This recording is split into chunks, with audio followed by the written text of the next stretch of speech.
जिस मुद्दे को मैं उठा रहा हूँ वो 24 लाख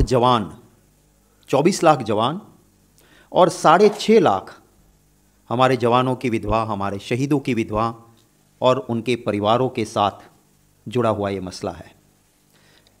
मैं ऑनरेबल सुप्रीम कोर्ट का भी धन्यवाद करता हूं कि जिस मुद्दे को मैं आज आपके सामने रख रहा हूं उसी बात का संज्ञान लेते हुए ऑनरेबल सुप्रीम कोर्ट ने 2 दिन पहले सेंट्रल गवर्नमेंट को लताड़ते हुए कहा कि आप जो उज्जवल चित्र दिखा रहे हो, आप जो गुलाबी चित्र दिखा रहे हो, वो असल में है नहीं, असलियत कुछ और है। और ऑनरेबल सुप्रीम कोर्ट ने सरकार से डाटा भी मांगा है और पॉलिसी की डिटेल भी मांगी है। मैं हमारे जो जवान हैं, आज हम चैन की नींद देश में हम इसलिए ले रहे हैं क्योंकि हमारे जवान दुर्गम क्षेत्र में, मुश्किलों के बीच में इस देश की सुरक्षा के लिए डटे हैं। लेह में, लद्दाख में, ऐसे एरिया में जहां तैनात रहते हैं जहां -40 डिग्री और कभी कभी -48 डिग्री तक तापमान गया है, -48 तक, और वहाँ पर हमारे जवान हमारे देश की सुरक्षा के लिए डटे रहते हैं। इन जवानों को न्याय मिले, समानता मिले और सम्मान मिले, इसकी चिंता सभी सरकार को भी करनी चाहिए और हर देशवासी को करनी चाहिए। पुरानी सरकारों ने इसका हर वक्त ख्याल भी रखा और एक मुद्दा था जिसको लेके कोश्यारी कमेटी बनाई गई कि अगर एक जवान एक पोस्ट पे एक पर्टिकुलर पीरियड के लिए सेवा देता है और फिर रिटायर होता है, उसी पोस्ट पे उतना ही पीरियड उसके बाद कोई जवान काम करके रिटायर होता है और दोनों के पेंशन जब लेने की बात आती है तो उसमें डिफरेंस था, विसंगतता थी। तो एक कोश्यारी कमेटी बनाई गई। कोश्यारी कमेटी ने हमारे देश के जवानों के न्याय, समानता और सम्मान को नज़र में रखते हुए 1 रैंक 1 पेंशन OROP की फॉर्मूला दी और वो कोश्यारी कमेटी की सिफारिश UPA 2 कांग्रेस की अगुवाई वाली सरकार के आखिरी दौर में आया। कांग्रेस की उस सरकार ने OROP को, कोश्यारी कमेटी की सिफारिश को जैसे के तैसे स्वीकार किया। मैं ज़रूर ये कहता हूँ कि उसके बाद जो मोदी जी की सरकार आई, उन्होंने भी पार्लियामेंट में 17 फरवरी 2014, 17 फरवरी 2014 फाइनेंस मिनिस्टर ने अपनी जो इंटरिम बजट पेश किया, उस इंटरिम बजट में मोदी सरकार के फाइनेंस मिनिस्टर ने पार्लियामेंट में अपनी बजट स्पीच में कहा कि कोश्यारी कमेटी ने जो सिफारिश की है OROP की, उसको हमारी सरकार पूरी तरह से लागू करेगी। ऑन 26 फरवरी 2014 रक्षा मंत्री जी ने पार्लियामेंट में कहा कि कोश्यारी कमेटी ने जो सिफारिश दी है इसको हमारी सरकार पूरी तरह से लागू करेगी। ये पार्लियामेंट के फ्लोर पे दिया हुआ प्रॉमिस। उसके बाद 10 जुलाई 2014 फाइनेंस मिनिस्टर ने ये एडप्ट किया फॉर्मूला जो controller general of defence accounts CGDA ने फॉर्मूला बना के दिया कि कोश्यारी कमेटी की सिफारिश ये है 1 रैंक 1 पेंशन OROP इस तरह से लागू होता है। जो 10 जुलाई 2014 को भाजपा सरकार एक्सेप्ट करती है और उसके बाद 7/11/2015 कुछ चीज़ें ऐसी होती हैं ना, घटना घट जाती है, तुरंत उसका इम्पैक्ट पता नहीं चलता है। जब उसका आखिर में इम्प्लीकेशन के बाद जब इफेक्ट होती है तब जाके पता चलता है। पार्लियामेंट के फ्लोर पे कहा था, सब मानते थे कि कोश्यारी कमेटी ने जो आरओपी दिया है वो मिल जाएगा।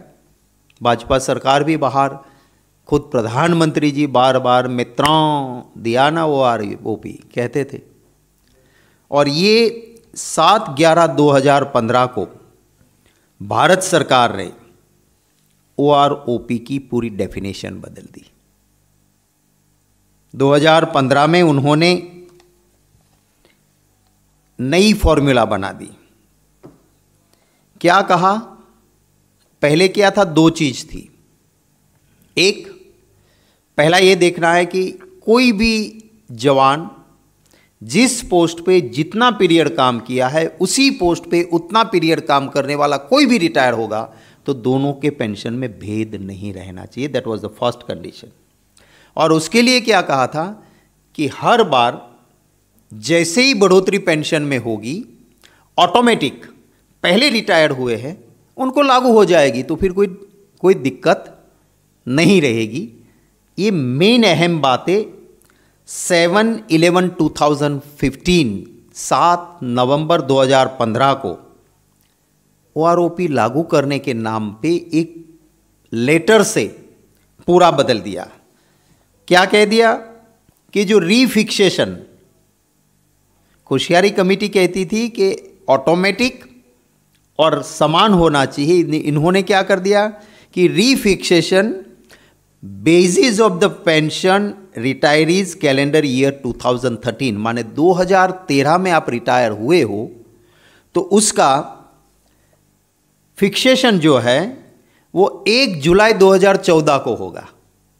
2013 में हुए 2014 में आपका फिक्सेशन होगा और फिर ऑटोमेटिक नहीं होगा, हर 5 साल के बाद इसको रिव्यू किया जाएगा।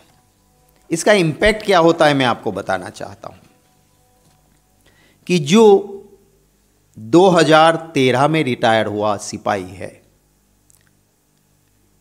वो और 2014 के बाद रिटायर हुआ सिपाही है, दोनों के पेंशन में बहुत बड़ा फर्क हो गया। एक सिपाही ग्रुप वाई का 31 दिसंबर 2013 को उसका पर मंथ पेंशन मिलता है 6,665। ये नई फॉर्मूला जो भाजपा ने बनाई उसकी वजह से। और उसी पोस्ट पे उसी का टेन्योर का ग्रुप वाई का सिपाही दूसरा जो रिटायर्ड होता है 1 जनवरी 2014, उसको पेंशन मिलेगा 7,605। आप दोनों का बीच का आप गैप देख लीजिए। उसी तरह से हायर रैंक नायक सोल्जर है, वो रिटायर्ड इन 2013।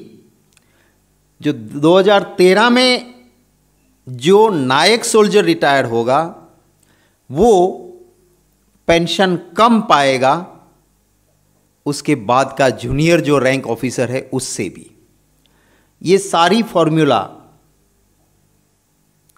एक रैंक एक पेंशन की जो कोश्यारी कमेटी थी उनको बिल्कुल ध्वंस करने वाला ये फॉर्मूला आया। नाउ अब जो ऑटोमेटिक पेंशन रिवाइज नहीं होता है उसकी वजह से जो सोल्जर 7th पे कमीशन का जिसको लाभ, सोल्जर में सिर्फ सिपाही की बात करता हूं, उस सोल्जर को 2014 से पहले अगर रिटायर्ड हुआ है और 7th पे कमीशन का उसको लाभ नहीं मिलेगा, उसकी वजह से उसे हर महीने 2,548 रुपीज़ का लॉस हर महीने होगा। मैं आपके कैलकुलेशन और इसमें आपको सुविधा रहे, इसके लिए जो मेरा एक इंग्लिश नोट है वो मैं विनीत भाई को कहूँगा आपको मेल कर देंगे, जिससे आपको ये जो पूरा कैलकुलेशन उसको समझने में आसानी रहेगी। एक और हमारी आर्मी की बहादुरी, हमारे जवानों की शहीदी, आज तक किसी सरकार ने उसके नाम पे ना राजनीति की ना वोट मांगे। दूसरी ओर आज की सरकार है जो हमारे जवानों की बहादुरी पे वोट बैंक पॉलिटिक्स भी करते हैं और उनका अधिकार OROP कोश्यारी कमेटी की सिफारिश पार्लियामेंट में आप स्वीकार करते हो और फिर एक लेटर के जरिए आप दोनों चीजें बदल देते हो। जो 1 रैंक 1 पेंशन में की जगह आप 2013 में रिटायर हुए हैं तो आपका फिक्सेशन 2014 से लागू करेंगे और ऑटोमेटिक फिक्सेशन की बजाय 5 साल के बाद ही फिक्सेशन होगा, जिससे ना 1 रैंक 1 पेंशन टिकता है, असमानता आती है। मैं मांग करता हूं कि मोदी जी इन मुद्दों का जवाब दें।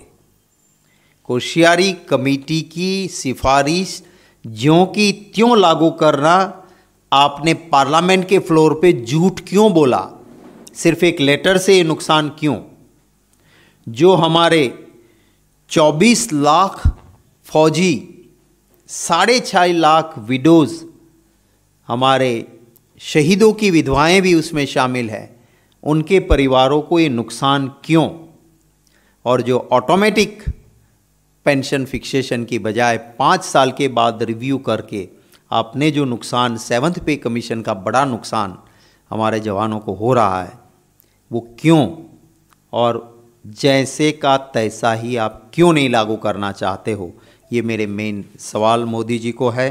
मैं फिर से ऑनरेबल सुप्रीम कोर्ट का धन्यवाद करता हूँ कि ऑनरेबल सुप्रीम कोर्ट ने 2 दिन पहले इस मुद्दे को गंभीरता से लेते हुए सरकार की जो खोखली बातें थी उसमें कहा कि रोज़ी पिक्चर मत दिखाओ, रियलिटी कुछ अलग है, और यही हकीकत मैंने आपके सामने रखी है।